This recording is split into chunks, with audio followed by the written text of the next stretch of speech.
हमारा झाबुआ जिला और अलीराजपुर जिला आदिवासी बाहुल्य जनसंख्या वाला जिला है। यहाँ पूर्व में मध्य प्रदेश भू राजस्व संहिता 1959 से लागू थी, जिसमें भूमियों के संबंध में अनेक प्रकार का अधिकारों का प्रावधान किया गया था। वर्ष 1981 में इस विधान में संविधान की 5वीं अनुसूची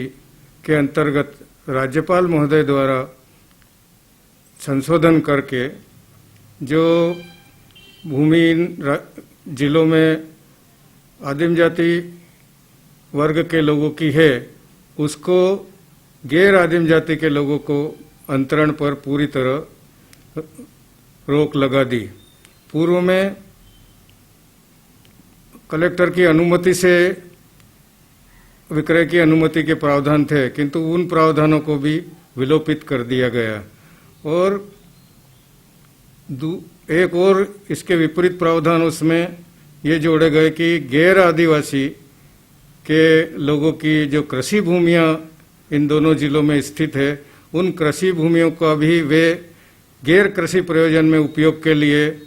परिवर्तन नहीं करा सकते। इस संबंध में मैंने महामहिम राज्यपाल महोदय को इसमें संशोधन करने हेतु पूर्व मुख्यमंत्री जब जून 19 में झाबुआ में 24/6/19 को झाबुआ पधारे थे श्री कमलनाथ जी,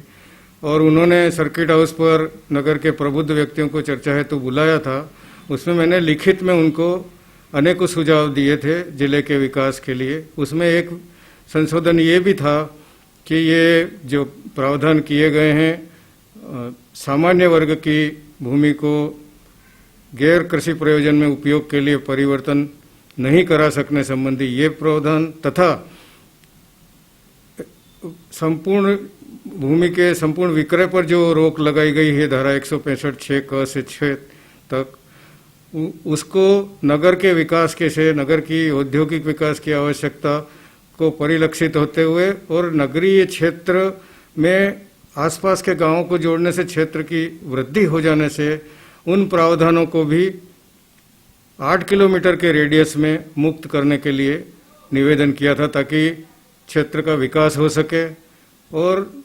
हमने ये भी बताया था कि ये प्रावधान 40 वर्ष पूर्व किए गए हैं, तब की और आज की परिस्थितियों में काफ़ी परिवर्तन आ चुका है। आवश्यकताओं और विकास की आवश्यकताओं, उद्योग धंधों की आवश्यकताओं का स्वरूप अधिक महत्वपूर्ण हो चुका है। इस कारण से इनमें परिवर्तन आवश्यक है। मध्य प्रदेश शासन ने इस पर विचार किया और राज्यपाल महोदय द्वारा अभी कुछ दिनों पूर्व धारा 165(6) क और धारा 172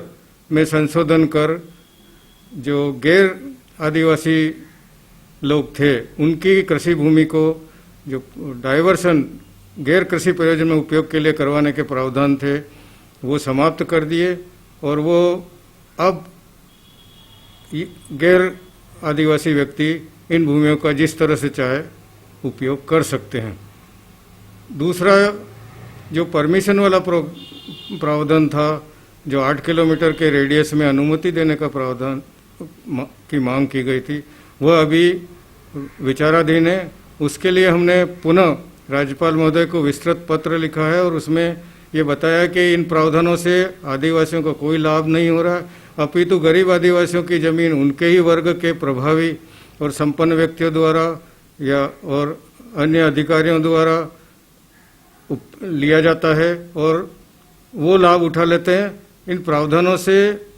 उनको कोई वास्तविक लाभ नहीं हो रहा है और